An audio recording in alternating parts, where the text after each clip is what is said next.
नमस्कार दोस्तों, स्वागत है आपका रोशनी पब्लिकेशन के यूट्यूब चैनल पे। आज के इस सेशन में हम लोग हिंदी का जो गोधुली आपका जो बुक है क्लास 10th के लिए, उसके गद्य खंड का 7वां चैप्टर का एक्सप्लेनेशन देखने वाले हैं।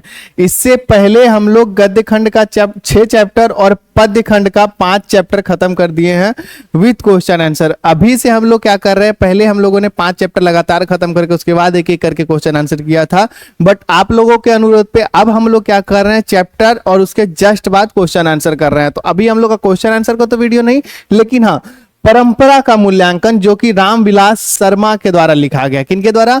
रामविलास शर्मा के द्वारा लिखा गया है। बहुत ही मतलब आप बोल सकते हैं एक तरह के विद्वान थे, जिन्होंने कई प्रकार की मतलब बिल्कुल गहरी आलोचना कई टॉपिक पे की है, जो कि आपका वैज्ञानिक तरीके से आपके आलोचना की है। बहुत सारे टॉपिक पे उन्होंने लिखा है। परंपरा का मूल्यांकन, अगर आप मेरे किसी फेवरेट की बात करेंगे तो परंपरा का मूल्यांकन उनमें से एक है, क्योंकि ये जो है परंपरा का मूल्यांकन हमें सिखाता है कि किस प्रकार हमारी जो पुरानी सभ्यता, हमारी जो पुरानी जो परंपराएं हैं, उसको और आधुनिकता को हम कैसे कनेक्ट कर सकते हैं। बहुत सारे क्षेत्रों में या बहुत सारे बच्चों में ऐसा देखा जाता है, वो या तो समझते हैं कि या तो हम आधुनिक हो सकते हैं या तो हम अपनी परंपरा को फॉलो कर सकते हैं, लेकिन नहीं, परंपरा और आधुनिकता को किस प्रकार परस्पर संबंध बैठा के किस प्रकार एक ही साथ दोनों को फॉलो कर किया जा सकता है, परंपरा और आधुनिकता को, उस पे इस अध्याय में बखूबी कहा गया है। और भी बहुत सारे टॉपिक पे चर्चा है। पहले हम लोग एक एक करके पहले डील करेंगे। क्या है, एक एक पैराग्राफ को हम लोग समझेंगे, एक एक पैराग्राफ को हम लोग एक्सप्लेन करेंगे।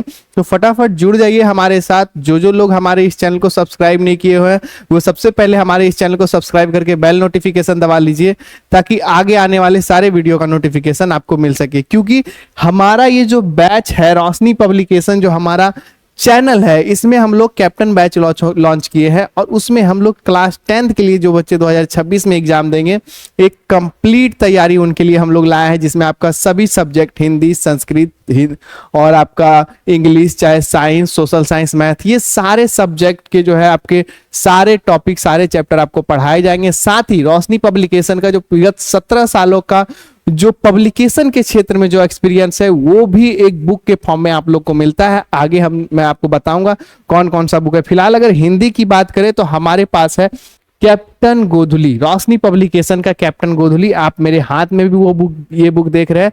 जो बच्चे पुराने हैं, जो बच्चे इस चैनल से पहले से जुड़े हुए हैं, उनको पता होगा कैप्टन गोधुली के अंतर्गत आपको जो भी आपका चैप्टर्स है, एक एक चैप्टर विथ आपका कवि परिचय, लेखक परिचय, वो पूरा जो चैप्टर है, जैसे कि आज इस चैप्टर की बात करें तो इसमें आपको परंपरा का मूल्यांकन पूरा मिलेगा, इसके रामविलास शर्मा का पूरा लेखक परिचय मिलेगा, उसके बाद इस पूरे चैप्टर का क्वेश्चन आंसर, इस चैप्टर में ग्रामर पोर्शन से भी कुछ क्वेश्चन होता है, उसका भी पूरा क्वेश्चन आंसर आपको इसमें देखने को मिलेगा। रोशनी पब्लिकेशन का कैप्टन गोधुली है। यहाँ भी आप बुक का फोटो देख सकते हैं। ये सारा बुक, जो भी आपका बुक है, और भी बहुत सारा बुक है जिसको आप हमारे ऑफिशियल वेबसाइट पे जाके चेकआउट कर सकते हैं। ये सारा बुक आपको मिलेगा हमारे ऑफिशियल वेबसाइट पे, फ्लिपकार्ट पे, अमेजॉन पे। इसके अलावा आपके नजदीकी बुक स्टोर पर रोशनी पब्लिकेशन का कैप्टन गोधुली अगर आप लेना चाहें तो जाके वहां से परचेज कर सकते हैं। बैक टू आवर टॉपिक, हमारा जो आज का जो चैप्टर है परंपरा का मूल्यांकन, सारा पूरा डिटेल एक्सप्लेनेशन करेंगे। और उस एक्सप्लेनेशन में सबसे पहले कोई भी चैप्टर अगर पढ़ रहे हैं तो सबसे पहले हम लोग पढ़ते हैं लेखक परिचय।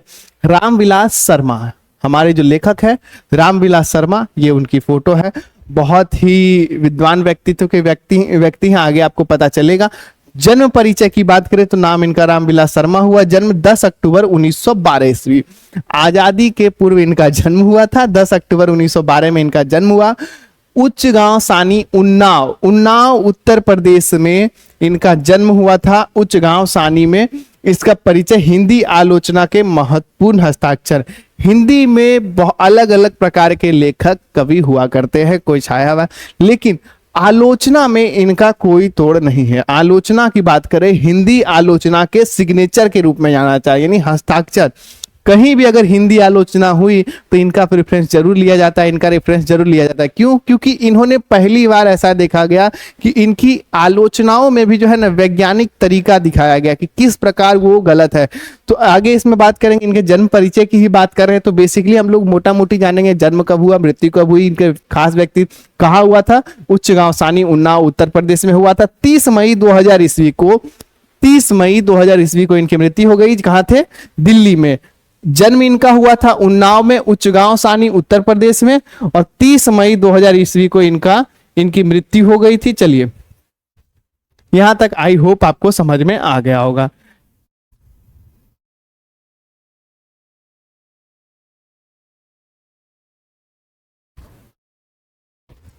चलिए अब आगे बढ़ते हैं। अब हम लोग शिक्षा की बात करें। इन्होंने बीए लखनऊ यूनिवर्सिटी से 1932 में, ऊपर प्रारंभिक शिक्षा का इसमें आपका बुक में नहीं है। बीए 1932 में लखनऊ यूनिवर्सिटी से, फिर उसके बाद एमए यानी मास्टर ऑफ आर्ट्स अंग्रेजी साहित्य लखनऊ यूनिवर्सिटी से ही 1934 में किया। फिर 1938 में तक ये शोध कार्य किए, यानी आप बोल सकते हैं एक तरह से पीएचडी के लिए आगे बढ़े। फिर आगे हम लोगों ने बात करेंगे कि अब इनकी सेवाओं के बारे में। देखिए इनका जन्म हुआ था 1912 में, ठीक है।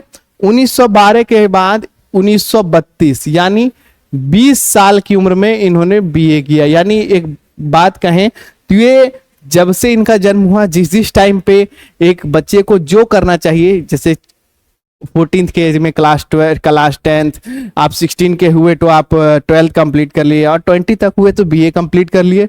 उसके बाद 2 साल बाद 1934 में इन्होंने एमए भी कंप्लीट कर लिया। 4 साल तक ये किए पीएचडी शोध कार्य किए। आप बोल सकते हैं पीएचडी शायद इनको मिली नहीं। 1938 तक इन्होंने शोध में कार्य किया, और 38 के जस्ट बाद फिर इन्होंने काम करना। 38 से 43 तक लखनऊ यूनिवर्सिटी में ही अंग्रेजी विभाग में अध्यापन का कार्य किए। यहां पे देखिए आप, अंग्रेजी साहित्य में इन्होंने लखनऊ यूनिवर्सिटी से पढ़ाई की, और लखनऊ यूनिवर्सिटी में ही इन्होंने फिर पढ़ाया भी। तो अंग्रेजी विभाग में ये अध्यापन रहे। फिर 1943, यहाँ के बाद 1943 से लेकर 71 तक एक लंबे समय अंतराल तक बलवंत राजपूत कॉलेज, जो कि आगरा में, यहाँ पे भी फिर पढ़ाने का काम किया, अध्यापन का कार्य किया। 1974 में केएम हिंदी संस्थापक के निदेशक के रूप में रहे, यानी 1974 तक। फिर केएम जब ये रिटायर हुए तो केएम हिंदी संस्थान के निदेशक के रूप में ये सेवानिवृत्त हुए। लेकिन इन्हीं के बीच, इस पूरे अंतराल के बीच, यानी 1974 में ये रिटायर हो गए, और इस पूरे अंतराल के बीच 1949 से 53 तक ये भारतीय प्रगतिशील लेखक संघ के क्या महामंत्री रहे। तो एक जो मेन फैक्टर है, भारतीय प्रगतिशील लेखक संघ के महामंत्री रहे 1949 से 53, 5 आप बोल सकते हैं 4 साल या फिर 5 साल के अप्रोक्स ये रहे, 4 साढ़े 4 साल, चूंकि एग्जैक्ट डेट नहीं है। तो आप यहां समझ सकते हैं ये महामंत्री रहे भारतीय प्रगतिशील लेखक संघ के। उसके अलावा इन्होंने निरंतर कार्य किया। जैसे ही इन्होंने अपना शोध कार्य खत्म किया, ये फटाक से जॉब में लग गए। इन्होंने अध्यापन के ही कार्य में पूरी जीवन आप बोल सकते हैं बिताई है। इस बीच में प्रगतिशील लेखक संघ के महामंत्री लिए रहे। लेखन और आप बोल सकते हैं अध्यापन में इनकी विशेष रुचि थी। आगे अब हम लोग बात करेंगे प्रमुख रचनाओं की। ये सारी रचनाएं जरूर याद करके जाइए। क्या है, कोई भी दे देगा, बोलेगा इसके लेखक कौन है, तो ज्यादातर क्या है आपके कोई भी दे देगा, आप पूछेगा उसके लेखक कौन है। तो सबसे पहले आचार्य रामचंद्र शुक्ल और हिंदी आलोचना, पहला भारतेंदु हरिश्चंद्र, प्रेमचंद उनका युग। तो मतलब देख रहे हैं अधिकाधिक इन्होंने लेखकों पर ही लिखा है। भाषा और समाज, महावीर प्रसाद द्विवेदी और हिंदी नवजागरण, भारत की भाषा समस्या, आगे नई कविता और अस्तित्ववाद, भारत में अंग्रेजी राज और मार्क्सवाद, भारत के प्राचीन भाषा परिवार और हिंदी, विराम चिन्ह और बड़े भाई। तो ये सारी इनकी महत्वपूर्ण रचनाएं हैं। अगर आप स्क्रीनशॉट लेना चाहें तो ले सकते हैं, आपके बुक में भी होगा और हमारे रोशनी पब्लिकेशन के कैप्टन गोधुली में भी होगा। तो ये सभी आप देख सकते हैं इनकी प्रमुख रचनाओं में। पुरस्कार एवं सम्मान की बात करें तो साहित्य अकादमी पुरस्कार, ये उसका साहित्य अकादमी का आपका फोटो है। साहित्य अकादमी पुरस्कार मिला इन्होंने निराला की साहित्य साधना पर। इन्होंने एक निराला की साहित्य साधना, आप बोल सकते हैं कभी कभी एक चिक क्वेश्चन आ जाता है कि निराला की साहित्य साधना किसने लिखी, वहां ऑप्शन में देता है जयशंकर प्रसाद निराला, आप बोल सकते हैं सूर्यकांत त्रिपाठी निराला, इस तरह के आपके ऑप्शन दे देंगे। निराला आपके ऑप्शन में होगा, लेकिन लिखा किन्होंने? रामविलास शर्मा ने लिखा, और इन पर इन्हें साहित्य अकादमी का पुरस्कार भी प्राप्त हुआ। चलिए आगे बात करेंगे साहित्यिक विशेषताओं की। यही मैं स्टार्टिंग में बात कर रहा था। हिंदी गद्य में ऐतिहासिक योगदान रहा है। गद्य रचनाएं इनकी बहुत प्रसिद्ध रही है। पारदर्शी, तथ्यपूर्ण और तार्किक भाषा। इन्होंने जब भी आलोचना किया, फिर जो भी लिखा, तो इनकी जो भाषा थी पारदर्शी थी। ऐसा नहीं है मुड़ा, मतलब टूटी फूटी भाषा है, या फिर कुछ चीज को मतलब तोड़ फोड़ के प्रस्तुत करना, नहीं, बिल्कुल क्लियर कट में वो लिखते थे। तथ्यात्मक होते थे और तार्किक होते थे। परंपरागत भाषा विज्ञान को मार्क्सवादी विज्ञान की दृष्टि से विश्लेषित किया। हिंदी आलोचना को वैज्ञानिक दृष्टिकोण प्रदान किया। ये मैं आपको बता रहा था। हिंदी आलोचना जो कि कभी कोई बेस नहीं होता था उसका, या फिर होता भी था तो उतने प्रसिद्ध नहीं थे, लेकिन इन्होंने वैज्ञानिक दृष्टिकोण से हिंदी आलोचना को प्रकाशित किया। केंद्र बिंदु देशभक्ति और मार्क्सवादी चेतना इनकी केंद्र बिंदु थी। हिंदी जीवनी साहित्य को में नया आयाम प्रस्तुत किया, और प्रगतिशील आलोचना की भ्रांतियों का भी निवारण इन्होंने किया। अब आगे इनमें बात करेंगे हमारा जो परंपरा का जो मूल्यांकन है, इसके पाठ परिचय पे बात करेंगे कि हमारा इस पूरे पाठ में हम क्या पढ़ने वाले हैं, क्या क्या हम लोग सीखने वाले हैं। तो इसमें हम लोग क्या मूल कृति परंपरा का मूल्यांकन से लिया गया, यानी हमारा ये जो चैप्टर है परंपरा का मूल्यांकन, ये जहां से लिया गया उस बुक का भी नाम है परंपरा का मूल्यांकन। दो चीज, परंपरा का मूल्यांकन कहां से लिया गया है, नीचे ऑप्शन दे देगा, परंपरा का मूल्यांकन से लिया गया। बहुत सारे बच्चे नहीं करते हैं, सेम ही तो ऐसा थोड़ी हो सकता है। तो परंपरा का मूल्यांकन नामक बुक से ही लिया गया है। समाज, साहित्य और परंपरा के पारस्परिक संबंध को सैद्धांतिक एवं व्यवहारिक मीमांसा के द्वारा व्यक्त किया गया है। ये हमारा जो है समाज को, साहित्य को और हमारे परंपरा को, हमारी जो सोसाइटी है, उन सभी के संबंधों को बिल्कुल सैद्धांतिक और व्यवहारिक तरीके से प्रदर्शित किया गया है। परंपरा का ज्ञान, समझ और मूल्यांकन का विवेक इसमें बताया गया है। साहित्य की सामाजिक विकास और क्रांतिकारी भूमिका बताई गई है। नई पीढ़ी में परंपरा और आधुनिक युग में युगानुकूल समझ को विकसित करने का प्रयास किया गया है। जैसे मैंने आपको इस चैप्टर के स्टार्टिंग में आपको पहले ही बताया था, इसमें क्या है, जो नई पीढ़ी है वो किस प्रकार परंपरा और आधुनिकता को युगानुकूल समझ किस प्रकार विकसित कर सकते हैं, उससे इसमें बताया गया है। तो आई होप आपको ये पूरा लेखक परिचय हमारा यहीं खत्म हो जाता है, और आगे अब हम लोग इस चैप्टर पे जाएंगे, इस चैप्टर को पढ़ेंगे। यहां तक अगर किसी को कोई प्रॉब्लम हो गया तो बताइएगा कमेंट करके, अगला जो वीडियो होगा उसमें हम लोग इसको सॉल्व करेंगे। बाकी आई डोंट थिंक आपको कोई भी दिक्कत होना चाहिए। यहाँ पे ये पूरा आपका जीवन परिचय है, शिक्षा है, फिर सेवाएं हैं कि उन्होंने कहाँ कहाँ क्या क्या कार्य किए, प्रमुख रचनाओं में ये आप याद कर लीजिएगा। इसके बाद सम्मान की बात करें, साहित्य अकादमी नामक पुरस्कार मिला कि नहीं रामविलास शर्मा जी को। साहित्यिक विशेषताओं की बात करें, फिर हमारे परंपरा का मूल्यांकन में। अगला अब हम लोग आ जाते हैं बैक टू आवर चैप्टर। ये जो हमारा जो चैप्टर है उसके बारे में क्या है, जो लोग साहित्य युग में परिवर्तन करना चाहते हैं, वो जो लकीर के फकीर नहीं है, जो रूढ़ियों को तोड़कर क्रांतिकारी साहित्य की रचना करना चाहते हैं, उनके लिए साहित्य की परंपरा का ज्ञान सबसे ज्यादा आवश्यक है। तो जिस प्रकार आपका जो किसी भी आप प्रचार देखते हैं टीवी पर, तो जिस प्रकार आपको पहले लुभाया जाता है, वहीं से यहाँ इनका आरंभ होता है ये निबंध कि क्या आप सुंदर शकल पाना चाहते हैं, क्या आप परेशान हैं अपने गिरते बालों से, तो ये लगाइए चंपा का हेयर ऑयल। तो वही है कि जो लोग तो यही बोले, क्या आप साहित्य युग में परिवर्तन करना चाहते हैं, क्या आप लकीर के फकीर नहीं है। इस तरह से कि जो लोग साहित्य युग में परिवर्तन करना चाहते हैं, जो लकीर के फकीर नहीं है, जो रूढ़ियों को तोड़कर क्रांतिकारी साहित्य की रचना करना चाहते हैं, उसके लिए साहित्य की परंपरा का ज्ञान बहुत ही जरूरी है, बहुत ही आवश्यक है। जो लोग समाज में बुनियादी परिवर्तन करके वर्गहीन शोषण मुक्त समाज की रचना करना चाहते हैं, वे अपने सिद्धांतों को ऐतिहासिक भौतिकतावाद के नाम से पुकारते हैं। जो महत्व ऐतिहासिक भौतिकतावाद के लिए इतिहास का है, वही आलोचना के लिए साहित्य की परंपरा का है।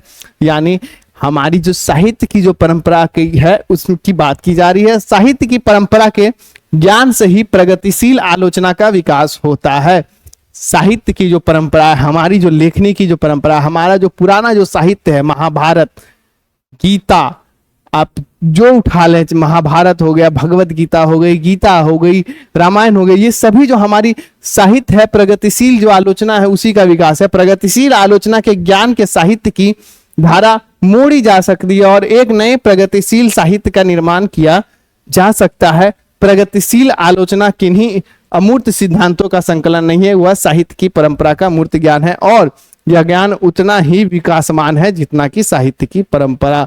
यानी साहित्य की परंपरा के इसमें बात की गई है और इसके बारे में ये पूरी चर्चा है। आई होप आपको ये समझ में।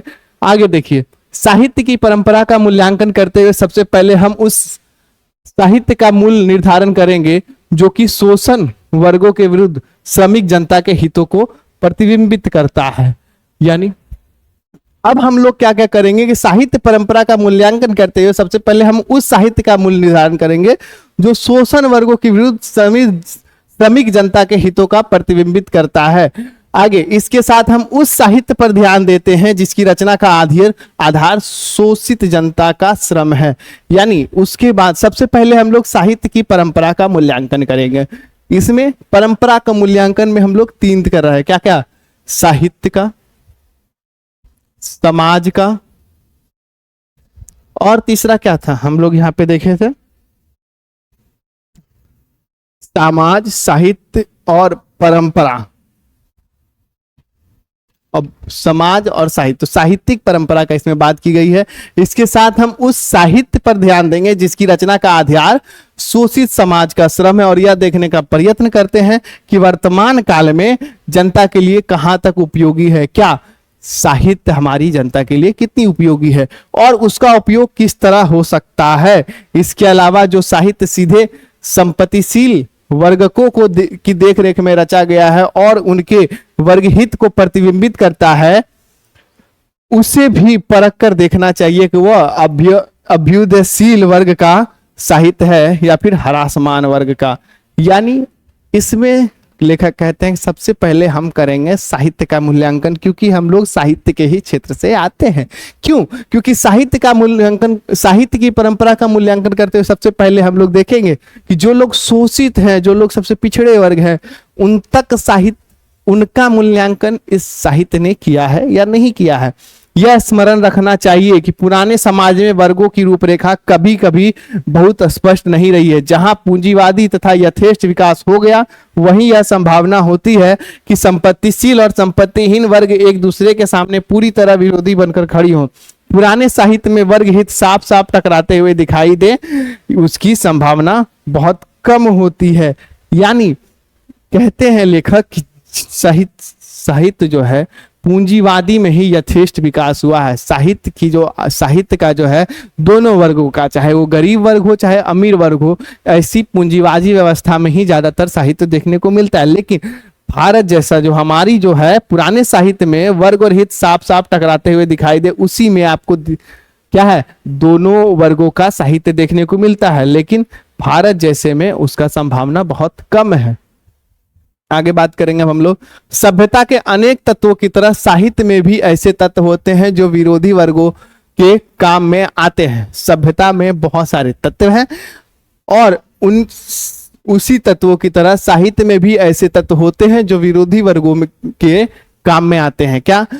आग जलाकर खाना पकाना मानव सभ्यता का सामान्य तत्व बन गया है। यानी आग जलाकर खाना पकाना, ये मतलब कह रहे हैं कल कारखानों में भाप और बिजली से चलने वाली मशीनों का उपयोग समाजवादी व्यवस्था में होते हैं और पूंजीवादी अवस्था में भी यह होते हैं। मतलब देखिए, आग जलाकर खाना पकाना सभ्यता सामान्य तत्व बन गया है। यानी जो हमारी सभ्यता है, या हमारी नहीं, या फिर कोई किसी भी सभ्यता में आग से खाना बनाना, आग पर ही निर्भर रहना, वो सामान्य व्यवस्था में काम आता है। लेकिन पूंजीवादी व्यवस्था में कल कारखानों में भाप और बिजली से चलने वाली उसी आग को भाप में बदलकर कल कारखानों में यूज करना, क्या बिजली बनाना, तो ये सब क्या है, एक स्टेप आगे का। और ये सारी व्यवस्था समाजवादी व्यवस्था में और पूंजीवादी व्यवस्था में नजर आती है। सभ्यता का हर स्तर वर्ग युद्ध नहीं होता, इसी तरह साहित्य हर स्तर संपत्तिशील वर्गों के हितों में बंधा हुआ नहीं रहता। यानी जिस प्रकार यहाँ क्या है, सभ्यता, साहित्य और परंपरा को एक दूसरे के बीच बांधा जा रहा है, तो वही कहते हैं जिस प्रकार सभ्यता का हर स्तर वर्ग युद्ध नहीं होता। यानी अलग अलग सभ्यता में कहीं कहीं अलग अलग वर्गों में क्या आपके क्लेश देखने को मिलते हैं, तो उसी प्रकार इसी तरह साहित्य में भी हर जगह अलग अलग में कहीं कहीं कलेश होते हैं, कहीं कहीं कलेश नहीं होते हैं। और साहित्य के इस व्यापकता को स्वीकार ना करना वैसे ही है जैसे कि समाजवादी व्यवस्था में बिजली का उपयोग ना करना, क्योंकि इसका आविष्कार पूंजीवादी समाज में हुआ था और उसका उपयोग भी पूंजीपतियों ने अपने हित में किया था। यानी साहित्य की इस व्यापकता को, अब जैसे देखिए साहित्य को कहीं भी बांधा नहीं जाना चाहिए, उसका सिर्फ इसलिए हम लोग यूज नहीं करेंगे कि देखिए किसी भी चीज को पढ़ने के लिए बस इसलिए नहीं रोकना चाहिए क्योंकि वो हमारे दुश्मन या फिर हमारे विरोधी व्यक्तियों ने लिखा है, यह कहीं भी सही नहीं है। इसी में एक एग्जाम्पल देते हैं कि अगर हम कहें कि बिजली का आविष्कार अगर समाजवादी देश ना करें, क्यों? क्योंकि वो पूंजीवादी देशों ने बनाया था, उसका आविष्कार जो है पूंजीवादी देशों के द्वारा हुआ था, तो ये सही चीज नहीं है। आगे हम लोग बात करेंगे इसी में। साहित्य मनुष्य के संपूर्ण जीवन से संबंधित है। साहित्य के को है, इसमें बेसिकली है क्या है, साहित्य को बांधना नहीं है। साहित्य व्यक्ति के संपूर्ण जीवन से संबंधित है। आर्थिक जीवन के अलावा मनुष्य एक प्राणी के रूप में भी अपना जीवन बिताता है। आगे साहित्य में उसकी बहुत सी आदिम भावनाएं प्रतिफलित होती है जो उसे प्राणी मात्र से जोड़ती है। यानी सबसे पहले इसमें कह रहा है कि देखिए आर्थिक स्थिति तक ठीक है, आर्थिक स्थिति के अलावा मनुष्य एक प्राणी भी है और साहित्य उसे प्राणी मात्र से जोड़ती है। इस बात को बार बार कहने से कोई हानि नहीं है कि साहित्य विचारधारा मात्र नहीं है, उसमें मनुष्य की इंद्रियां, बोध, उसकी भावनाएं भी व्यंजित होती है। साहित्य का यह पक्ष अपेक्षाकृत अस्थाई है। क्वेश्चन यहां से आता है कि साहित्य का कौन सा पक्ष अपेक्षाकृत अस्थाई है? कौन सा पक्ष अस्थाई है? साहित्य में बहुत सी आदिम भावनाएं प्रतिफलित होती है जो उसे प्राणी मात्र से जोड़ती है। इस बात को बार बार ना कहने कोई हानि नहीं है। और साहित्य की विचारधारा, साहित्य सिर्फ एक विचारधारा मात्र नहीं है, उसमें मनुष्य की इंद्रियां का बोध, उसकी भावनाएं भी व्यंजित होती है। साहित्य का यह पक्ष अपेक्षाकृत अस्थाई, यानी साहित्य का कौन सा पक्ष अपेक्षाकृत अस्थाई है? साहित्य विचारधारा मात्र नहीं है, यही पक्ष उसका स्थायी है। मतलब ये सिर्फ विचारधारा नहीं है बल्कि इसमें क्या होता है, मनुष्य की इंद्रियों का बोध भी होता है। साहित्य में विकास प्रक्रिया उसी तरह संपन्न नहीं होती जैसे समाज में। साहित्य में जो विकास की प्रक्रिया है उसी प्रकार संपन्न नहीं होती जैसे समाज में। सामाजिक विकास के क्रम में सामंती सभ्यता की अपेक्षा पूंजीवादी सभ्यता को अधिक प्रभावशाली कहा जाता है और पूंजीवादी सभ्यता के मुकाबले समाजवादी सभ्यता को। यानी साहित्य का विकास वैसे ही रोड़ा डाला होता है जिस प्रकार साहित्य के विकास में किस प्रकार रोड़ा होता है, जिस प्रकार समाज में होता है। समाज में क्या होता है, समाज में पूंजीवादी जो लोग कहते हैं वो बोलते हैं नहीं समाजवादी अच्छे नहीं है। समाजवादी जो लोग हैं वो कहेंगे पूंजीवादी अच्छे नहीं है। समाजवाद और पूंजीवाद क्या होता है ये आप अगर एसएसटी में पढ़ेंगे, पहले मैं यहाँ आपको बता देता हूँ। पूंजीवाद जिसमें क्या होता है, कोई देश कैपिटलिस्ट यानी जो धन और स्वामित्व होता है उसको प्राइवेट लोगों के बीच ज्यादा बटा होता है। क्या बोल सकते हैं आप उसको? अमेरिका जैसा जो देश है वो पूंजीवादी देश है। उसमें क्या होता है, किसी देश के किसी व्यक्ति को व्यापार करने और अपना मुनाफा कमाने की छूट होती है। लेकिन समाजवादी में क्या होगा, समाजवादी में होता है कि संसाधन का पूरा उपयोग, उस देश के संसाधन का पूरा उपयोग उस देश के सरकार करती है, आपकी गवर्नमेंट करती है और वो गवर्नमेंट जो है जनता के हित के लिए उसे खर्च करते रहती है। तो चीन जो है समाजवादी देश का उदाहरण है, रसिया समाजवादी देश का उदाहरण है, लेकिन अमेरिका ये सब पूंजीवादी जैसे देश के उदाहरण है। तो क्या है, दोनों एक दूसरे को जिस प्रकार फूटी आंख नहीं सुखाते, उसी प्रकार साहित्य में भी जो दो पक्ष है, उच्च वर्ग या निम्न वर्ग या फिर दोनों जो अलग अलग विचारधारा रखने वाले पक्ष हैं, वो एक दूसरे को फूटी आंख नहीं सुहाते। पुराने चरखे और करघे के मुकाबले मशीनों का व्यवहार से श्रम की उत्पादकता बहुत बढ़ गई है, पर यह आवश्यक नहीं कि सामंती समाज के कवि अपेक्षा पूंजीवाद के कवि से श्रेष्ठ है। यानी अब वे कह रहे हैं कि जैसे माना कि आपकी जो मशीनरी है, पूंजीवादी जो देश की जो मशीनरी है उसके कारण उसका उत्पादन बढ़ गया है, लेकिन यह जरूरी नहीं कि आपका समाजवादी उससे कम है। यहाँ पे कवि और समाज, पूंजीवादी सभ्यता और समाजवादी सभ्यता को साहित्यिक सभ्यता से जोड़ने का प्रयास किया गया है। जिस प्रकार आपका जो साहित्य में दो पक्ष है, उसमें अगर मान ले कि आपने किसी चीज को डेवलप कर लिया है तो इसका यह जरूरी नहीं है कि दूसरा पक्ष कमजोर है, दूसरा पक्ष कमजोर है। आगे बात करेंगे। यह भी संभव है कि आधुनिक सभ्यता का विकास कविता के निवास के विरोधी हो और कवि स्वयं बिकाऊ माल बन रहा हो। यानी इसमें कहा जा रहा है यह भी संभव है कि आधुनिक सभ्यता का विकास कविता के विकास का विरोधी हो और कवि स्वयं बिकाऊ माल हो गया हो। यानी हर एक पक्ष में कि चाहे वो किसी भी अथी में हो, इसमें जो है साहित्य पे आलोचना की जा रही है। क्या कही जा रही है? साहित्य पे आलोचना की जा रही है कि जरूरी है कि क्या है, कवि भले ही बिकाऊ हो गया हो लेकिन हमारी साहित्य में कोई कमी नहीं है। व्यवहार में नहीं, यही देखा जाता है 19वीं और 20वीं सदी में कवि क्या भारत में क्या यूरोप के पुराने कवियों को घोटे जा रहे हैं और कहीं उनके आसपास पहुंच जाते हैं तो अपने आप को धन्य मानते हैं। यानी ये जो तमाम कवि अपने पूर्ववर्ती कवियों की रचनाओं का मनन करते हैं वे उनका अनुकरण नहीं करते, उससे सीखते हैं और स्वयं कई नई परंपराओं को जन्म देते हैं। जो साहित्य दूसरी की नकल करके लिखा जाए वह अधम कोटि का होता है और संस्कृति और समर्थता का सूचक है। जो महान साहित्यकार है उसकी कला और आवृत्ति नहीं हो सकती। सॉरी, ज्यादा लंबा पढ़ लिया। क्या उसकी कला और आवृत्ति नहीं हो सकती। यानी बेसिकली इसमें कहा गया है कि आप जो है अपने पक्ष का ही जो भी कविता लिख रहे हैं वो अपने पक्ष का लिखिए। ऐसा नहीं है, आपके जो पूर्वज जो बता के गए, आपकी जो परंपरा है उसको आगे बढ़ाएं। बहुत पुराने समय में 19वीं 20वीं शताब्दी में देखा जाता है कि लोग क्या करते थे, भारत के जो कवि क्या कहते थे, अपनी जो साहित्यिक रचनाओं से अगर कहीं यूरोपियन कंट्री के कवियों के आसपास भी पहुंच जाते थे तो अपने आप को धन्य मानते थे। लेकिन यह सही नहीं है। हमारी एक अलग परंपरा है, हमारी एक अलग समाजवादी विचारधारा, हमारी एक अलग विचारधारा है, तो उसमें हम लोग रहते हैं। यहाँ तक कि एक भाषा से दूसरे भाषा के में अनुवाद करने पर भी उनका कलात्मक सौंदर्य ज्यों का त्यों ही बना रहता है। औद्योगिक उत्पादन और कलात्मक सौंदर्य का ज्यों का त्यों नहीं बना रहता। औद्योगिक उत्पादन और कलात्मक सौंदर्य ज्यों का त्यों नहीं बना रहता। ठीक है, आगे बात करेंगे। औद्योगिक उत्पादन और कलात्मक उत्पादन में यह बहुत बड़ा अंतर है। क्या कि अमेरिका में एटम बम बनाया, रूस ने भी एटम बम बनाया, पर शेक्सपियर ने नाटकों जैसी कोई चीज दोबारा इंग्लैंड में नहीं हुआ। यानी एक चीज बताते हैं, ये क्या कर रहे हैं कि अगर यही यूरोपियन लोगों के पास अगर आसपास भी भटक जाते थे तो अपने आप को धन्य मानते थे। लेकिन और आगे क्या कहते हैं, भाषा, साहित्य और ये आपकी जो पूंजीवादी जो व्यवस्था है, जो आपकी अलग अलग समाजवादी जो व्यवस्था है, जो सामाजिक व्यवस्था है आपकी, वो दोनों में बहुत बड़ा अंतर है। वो दोनों में क्या है, बहुत बड़ा अंतर है।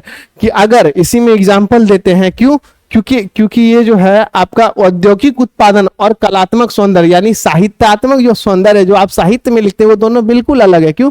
क्योंकि औद्योगिक उत्पादन में आप देखते हैं कि अमेरिका भी एटम बम बनाया, रूस भी एटम बम बनाया, तो दोनों के पास एटम बम है सेम उसी तरह का। लेकिन जो चीज शेक्सपियर यानी साहित्य के क्षेत्र में करके गए हैं वो कोई दोबारा नहीं करके गया पाया है। क्या?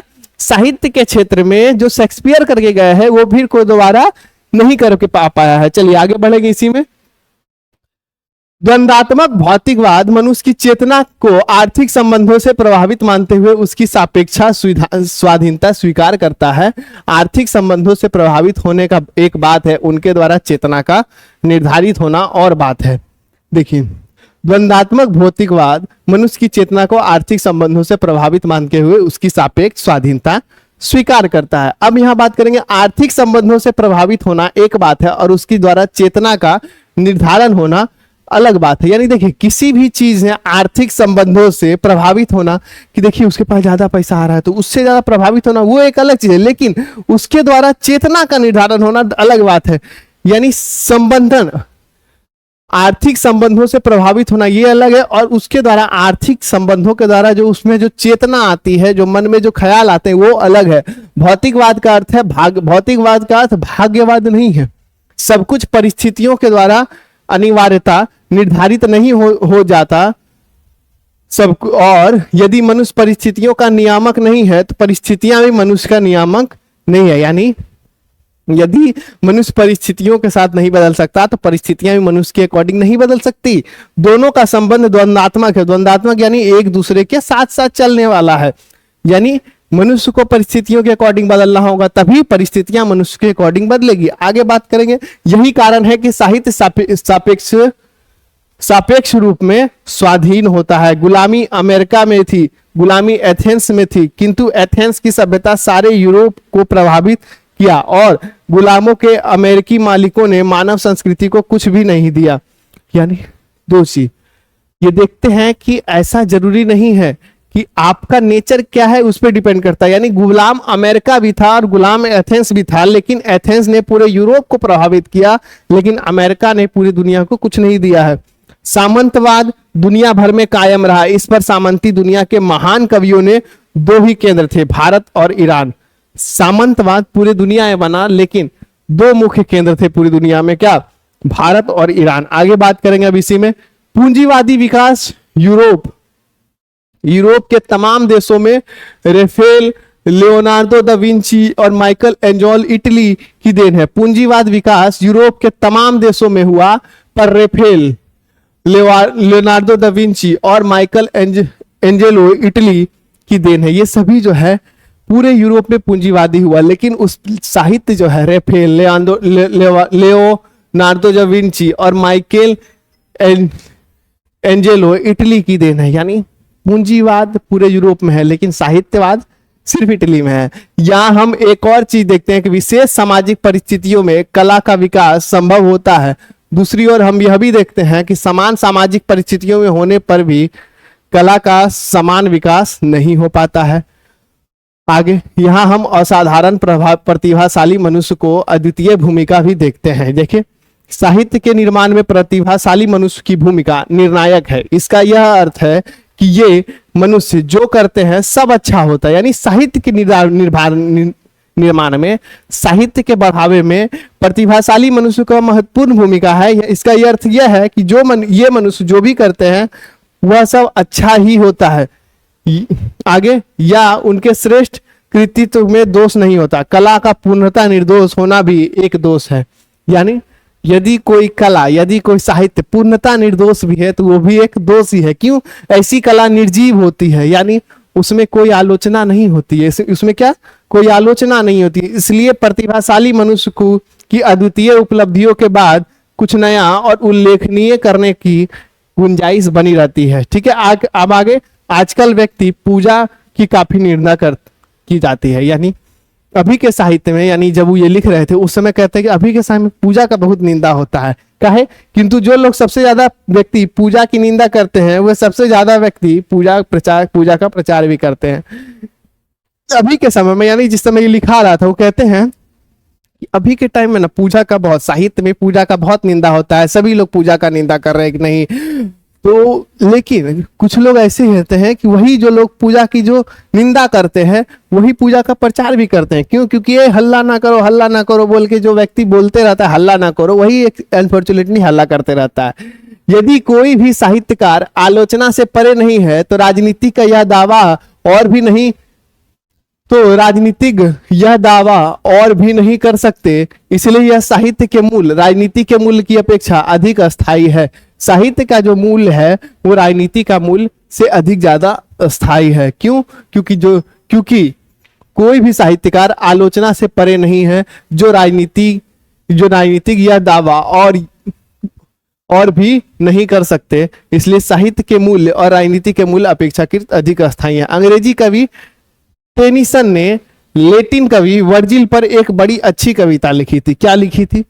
आगे इसमें बात कीजिएगा। इसमें उन्होंने कहा था कि रोमन साम्राज्य का वैभव समाप्त हो गया, पर वर्जिल का काव्य सागर की ध्वनि तरंगे हमें आज भी सुनाई देती है और हृदय में आनंद विहल कर देती है। यानी अंग्रेजी कवि टेनिसन ने किस पे लिखा था? कवि वर्जिल पे लिखा था कि उन्होंने कहा रोमन साम्राज्य का वैभव समाप्त हो गया। जो रोमन साम्राज्य का जो वैभव है वो समाप्त हो गया, लेकिन किनके कवि के द्वारा? कविताओं के द्वारा, वर्जिल के द्वारा। वह जो वर्जिल के काव्य सागर की ध्वनि तरंगे हमें आज भी सुनाई देती है, जो हृदय के आनंद को विहोल कर देती है, आनंद विहोल कर देती है। यह कह सकते हैं कि जब ब्रिटिश साम्राज्य का कोई नामलेवा और पानी देखवा ना रह जाएगा, तब शेक्सपियर, मिल्टन और शैली विश्व संस्कृति के आकाश में वैसे ही जगमगाते नजर आएंगे जैसे पहले उनका प्रकाश पहले की अपेक्षा करोड़ों नई आंखें देखेगी। यानी जब कोई सभ्यता समाप्त हो जाएगी, चाहे पूंजीवादी हो, जब कोई सामाजिक स्थिति भी समाप्त हो जाएगी, उस समय भी हमारा जो साहित्य है वो चमकेगा। जब ब्रिटिश साम्राज्य का पूरा कोई देख लेवा नहीं, जब वो अपनी पतन की ओर होगा या फिर हो सकता है, जिसका अप्स है उसका डाउन भी आएगा। जब उसका अगर डाउन आएगा तो क्या होगा, उस समय जो इंग्लैंड की जो सभ्यता है वो शेक्सपियर के माध्यम से, मिल्टन के माध्यम से, शैली के माध्यम से विश्व संस्कृति को पता चलेगी। साहित्य के विकास की प्रतिभाशाली मनुष्यों की तरह जन समुदायों और जातियों की विशेष भूमिका होती है। इसे कोई नहीं जानता कि यूरोप के संस्कृति विकास में जो भूमिका प्राचीन यूनानियों की है वह अन्य किसी जाति की नहीं है। आगे बात करेंगे अभी इसमें। जन समुदाय जब एक व्यवस्था से दूसरे व्यवस्था में प्रवेश करते हैं तब उसकी अस्मिता नष्ट हो जाती है। प्राचीन यूनान अनेक गण समाजों में बटा हुआ था। प्राचीन, देखिए एक चीज, जन समुदाय कैसे किसी चीज का ह्रास होता है, जब जन समुदाय एक व्यवस्था से अपनी व्यवस्था को शिफ्ट करते हैं तब वो नष्ट होता है। प्राचीन यूनान अनेक गणराज्यों में बटा हुआ था, आधुनिक यूनान एक राष्ट्र में है। यह आधुनिक यूनान अपनी प्राचीन संस्कृति से अपनी सकारात्मकता स्वीकार करता है या नहीं। 19वीं सदी की शैली में वायरन ने अपनी स्वाधीनता के लिए लड़ने वाले यूनानियों को ऐसी एकात्मकता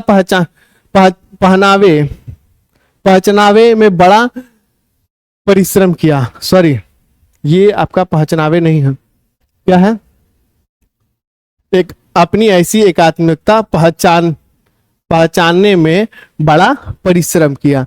तो ये यहां तक हुआ। आगे, भारतीय स्वाधीनता आंदोलन में इस दौरान देश में इसी तरह अपनी एकात्मिकता पहचानी है। यानी वर्तमान समय में स्वाधीनता आंदोलन जो चल रहा है, जो जिस समय लिखवा रही थी उसी समय अभी क्या है, बहुत सारे जो हमारे नेता के द्वारा हमारी जो मूल है उसको पहचानने का प्रयास किया जा रहा है। इतिहास का प्रवाह ही ऐसा है कि वह विच्छिन्न है और अविच्छिन्न भी। मानव समाज बदलता है और अपनी पुरानी अस्मिता कायम रखता है। तो जो तत्व मानव समुदाय को एक जाति के रूप में संगठित करते हैं उसमें इतिहास और संस्कृति परंपरा के आधार पर निर्मित यह अस्मिता का ज्ञान अत्यंत महत्वपूर्ण है। आगे बात करेंगे। बंगाल विभाजन हुआ और है, किंतु जब तक पूर्वी और पश्चिम बंगाल के लोग अपनी साहित्यिक परंपरा का ज्ञान रहेगा तब तक बंगाली जाति संस्कृति के रूप से अविभाजित रहेंगे। यानी जब तक हमें हमारी संस्कृति पता है, जब तक हमें हमारा साहित्य पता है, हमें कितनी भी लकीरें हमें कुछ भी नहीं बांट सकती। जिस प्रकार बंगाल विभाजन हुआ और भी अलग अलग जगह विभाजन हुए, लेकिन जब तक बंगाली अपनी सभ्यता को, अपनी संस्कृति को, अपने साहित्य को पकड़ के रहेंगे तब तक वो बंगाल बस एक लकीर है, उसको मान्य नहीं होगा। विभाजित बंगाल में विभाजित पंजाब की तुलना की जाए तो ज्ञात हो जाएगा कि साहित्य की परंपरा का ज्ञान कहाँ ज्यादा है, कहाँ कम है, और इस न्यायाधिक ज्ञान की सामाजिक परिणाम क्या होता है। आगे अभी बात करेंगे। एक भाषा बोलने वाली जाति की तरह अनेक भाषाएं बोलने वाले राष्ट्र की भी अस्मिता होती है। संसार में इस समय अनेक बहुजातियां हैं, अनेक भाषा भाषी हैं। जिस समय राष्ट्र के सभी तत्वों की मुसीबत आती है, जिस समय राष्ट्र के सभी तत्वों पर मुसीबत आती है, तब उन्हें राष्ट्रीय अस्मिता का ज्ञान बहुत अच्छी तरह होता है। यानी हम किसी भी राष्ट्र को इस तरह से नहीं बांट सकते कि एक भाषा के रूप में, एक भाषा बोलने वाला एक देश दूसरे भाषा, इस तरह से नहीं बांट सकते। बहुत सारे ऐसा देश है जहां अलग अलग धर्म, संप्रदाय, जाति, भाषा के लोग हैं और साथ ही ऐसे ही आराम से रहते हैं। लेकिन और यही नहीं, जब क्या होता है, जिस समय राष्ट्र पे सभी तत्वों पर मुसीबत आती है, राष्ट्र में मुसीबत आती है, तब सब एक संगठित होकर एक हो जाते हैं। जिस समय हिटलर ने सोवियत संघ पर आक्रमण किया उस समय राष्ट्रीय अस्मिता जनता के स्वाधीनता संग्राम का समर्थन प्रेरक शक्ति बनी। सोवियत संघ के लोग हिटलर विरोधी संग्राम में उचित ही महान राष्ट्रीयता संग्राम कहते हैं। इस युद्ध के दौरान खासतौर पर रूसी जाति ने बार बार अपनी साहित्य परंपरा का स्मरण किया। सोवियत समाज जारशाही रूस के समाज से भिन्न है। जो 1917 से पहले जार का शासन था वो समाज सोवियत समाज से भिन्न है। समाज व्यवस्था के विचार से इतिहास का प्रवाह विच्छिन्न है, जातीय अस्मिता की दृष्टि से यह प्रवाह अविच्छिन्न है। जारशाही रूस के टोलेस्टियो सोवियत समाज में पढ़े जाने वाले लोकप्रिय साहित्यकार हैं और रूसी जाति की अस्मिता को सुदृढ़ पुष्टि करने वाले महान साहित्यकार। तो ये पूरे एक एक करके आपका जो एग्जाम्पल है, अलग अलग तरह से एग्जाम्पल दिया जा रहा है कि देखिए जब तक हम अपनी पुराने साहित्य को पकड़ के रखेंगे, पुरानी सभ्यता को पकड़ के रखेंगे और आधुनिकता के साथ बदलते रहेंगे, वो हमारे लिए बहुत अच्छी है। शुरू में हम लोगों ने जो आपके वाष्प इंजन या फिर वाष्प आग और वाष्प का जो क्या बोलते हैं एग्जाम्पल से समझा कि हमें जो आधुनिकता मिल रही है उसे हमें लेके चलना है। ऐसा नहीं है कि देखिए परंपरा और समाज को, समय के साथ मनुष्य को बदलना है, मनुष्य के साथ समय बदलना है, दोनों में एक दूसरे में क्या है, द्वंदात्मक, क्या है, द्वंदात्मक संबंध है, दोनों एक दूसरे पे निर्भर हैं। आगे बात करेंगे अब इसमें। समाजवादी व्यवस्था कायम होने पर जातीय अस्मिता खंडित नहीं होती वरन और पुष्ट हो जाती। यानी समाजवादी व्यवस्था कायम होने पर, यानी जब ऐसी व्यवस्था कायम हो कि सब कुछ सबको मिले, तो उसमें क्या होता है, जातीय अस्मिता खंडित नहीं होती और ज्यादा मजबूत हो जाती है। इसके साथ सोवियत संघ बहुजातीय राष्ट्रीयता का पुनर्जन्म हुआ और राष्ट्रीयता यह अब तक सामाजिक शक्ति है, और यह राष्ट्रीयता अब तक सामाजिक शक्ति है। समाजवादी व्यवस्था के कारण क्या होता है, राष्ट्र कमजोर नहीं होता और मजबूत होता है। जैसे वह 1917 के पहले नहीं था। जारशाही रूस ने बहुत सी जातियां पराधीन बनाकर रखी थी, उन सब पर रूसी जाति के सामंत और पूंजीपति शासन करते थे। जैसे वह बहुत से साम्राज्य होते हैं वैसे ही यह भी एक साम्राज्य था। यानी जब हम सबको लेके चलते हैं तो वो और ज्यादा स्ट्रांग होता है। 1917 से पहले रूस में किसी एक जाति का वर्चस्व या फिर किसी खास 3-4 जाति का ही वर्चस्व था, जिसके कारण 1917 का विद्रोह हुआ था। 1917 की क्रांति के बाद रूस और गैर रूसी जातियों, रूसी और गैर रूसी जाति, जो पहले रूसी जो थे, रूसी बोले तो जो मेन जो रूसी जो थी, आपका क्या बोल सकते हैं उसको, जो रूसी जाति थे, रूसी जाति यानी वैसे रूसी जाति जो जार के सपोर्ट में थे, जिसको आराम से सब कुछ मिल जाता था, तो वो रूसी जाति। और गैर रूसी जाति मतलब जो रूस के मजदूर वर्ग के लोग थे, उन दोनों आपसी संबंध में बहुत बड़ा परिवर्तन हुआ। बहुत सी जातियां सोवियत संघ में शामिल ना हुई, अलग हो गई, कुछ विलंब से, कुछ दूसरे महायुद्ध से कुछ ही पहले अन्य जातियां उसमें शामिल हो गई। सोवियत संघ ने आज जितनी जातियां शामिल की है उनका वैसा मिला जुला राष्ट्रीय इतिहास नहीं है जैसे भारत की जातियों का। राष्ट्रीय गठन में इतिहास की अविच्छिन्न प्रभाव बहुत सी निर्धारक शक्ति है। यूरोप के लोग यूरोपियन संस्कृति की बात करते हैं, यानी यहाँ पे उन्होंने यूरोप के लोगों पे भी कटाक्ष किया है। आगे बात करेंगे अब हम लोग। पर यूरोप कभी राष्ट्र नहीं बना, और अब तो पूर्वी यूरोप और पश्चिमी यूरोप, दो यूरोप अलग अलग उल्लेख आम बात है। संसार का कोई भी देश बहुजातीय राष्ट्र की हैसियत से इतिहास के को ध्यान में रखे तो भारत का मुकाबला नहीं कर सकता। यहाँ पे वो भारत का बड़ाई करते हैं कि भारत का मुकाबला संसार का कोई भी देश नहीं कर सकते अगर बहुजातीय में देखा जाए तो। यहाँ पे अलग भाषा, अलग जाति, अलग संस्कृति के लोग रहते हैं, और ये सभी एक साथ रहना एक बहुत बड़ा स्ट्रॉन्ग चिन्ह बताता है। क्या बताता है? एक बहुत बड़ा स्ट्रॉन्ग पॉइंट बताता है। जहां राष्ट्रीयता एक जाति के द्वारा दूसरे जातियों पर राजनीतिक प्रभुत्व कायम करके स्थापित हुआ, मुख्यतः संस्कृति और इतिहास की देन है। कहा? यहाँ राष्ट्रीयता, भारत में राष्ट्रीयता एक जाति द्वारा दूसरी जाति पर अधिकार करके नहीं बनाया, यहाँ क्या आपसी संबंधों से बनाया गया है। ठीक है, इस संस्कृति, इसके निर्माण में एक इस देश के कवियों का सर्वोच्च स्थान है। यानी भारत के संस्कृति के निर्माण में यहाँ के कवियों का, यहाँ के साहित्यकारों का जो है सर्वोच्च स्थान है। इस देश की संस्कृति से रामायण और महाभारत को अलग कर दें तो भारतीय साहित्य की आंतरिक एकता टूट जाएगी। किसी भी बहुजातीय राष्ट्र को सामाजिक विकास में कवियों की निर्णायक भूमिका नहीं रही जैसी इस देश के व्यास और वाल्मीकि की है। यानी किसी भी देश को जोड़ने के लिए कवियों का इतना योगदान नहीं है जितना भारत में है। यहाँ के व्यास में महर्षि वेद व्यास और कौन? वाल्मीकि जिन्होंने रामायण लिखी, वेद व्यास जिन्होंने महाभारत लिखी। इसलिए किसी भी देश के लिए साहित्य की परंपरा का मूल्यांकन उतना ही महत्वपूर्ण नहीं है जितना इस देश के लिए। यानी साहित्य की जो परंपरा है, कैसे बढ़ी, कैसे साहित्य इंपॉर्टेंट है किसी समाज को बनाने में, उसके लिए भारत के लिए ये ज्यादा जरूरी है। किसी भी देश की अपेक्षा भारत के लिए ये ज्यादा महत्वपूर्ण है। यदि समाजवादी व्यवस्था कायम होने पर जारशाही रूस नवीन राष्ट्र के रूप में पुनर्गठित हो सकता है, तो भारत में समाजवादी व्यवस्था कायम होने पर यहाँ की राष्ट्रीय अस्मिता पहले से कितनी पुष्ट होगी इसकी कल्पना की जा सकती। यदि समाजवादी व्यवस्था कायम होने पर जारशाही रूसी नवीन राष्ट्र के रूप में पुनर्गठित हो सकता है, तो भारत में अगर समाजवादी व्यवस्था आ जाए तो राष्ट्रीय अस्मिता पहले से कितना और पुष्ट होगी इसकी कल्पना की जा सकती। यानी पहले जो रूस था, पहले बिखरा हुआ था, उसमें अगर समाजवाद आ गया तो वो जब और स्ट्रांग हो गया तो भारत में क्यों नहीं हो सकता। वास्तव में समाजवाद हमारी राष्ट्रीय आवश्यकता है। पूंजीवादी व्यवस्था में शक्ति का इतना अपव्यय होता है कि उसका कोई हिसाब नहीं है। देश के साधनों का सबसे अच्छा उपभोग समाजवादी व्यवस्था में ही संभव है। फिर से यहां से क्वेश्चन बनता है बहुत ही एमबीवीआई कि देश के साधनों का सबसे अच्छा उपभोग किस व्यवस्था में हो सकता है? तो समाजवादी व्यवस्था में अनेक छोटे बड़े राज्य जो भारत से ज्यादा पिछड़े हुए थे, समाजवादी व्यवस्था कायम करने के बाद पहले की अपेक्षा कहीं ज्यादा शक्तिशाली हो गए और उसकी प्रगति की रफ्तार किसी भी पूंजीपति देश की अपेक्षा तेज है, यानी समाजवादी व्यवस्था में ज्यादा प्रगति होती है। भारत की राष्ट्रीय क्षमता पूर्ण विकास समाजवादी व्यवस्था से ही संभव है। राष्ट्रीय भारत की जो क्षमता है उसका सबसे ज्यादा विकास समाजवादी व्यवस्था लाने से ही है। और साहित्य की परंपरा को पूर्ण ज्ञान समाजवादी व्यवस्था में ही संभव है।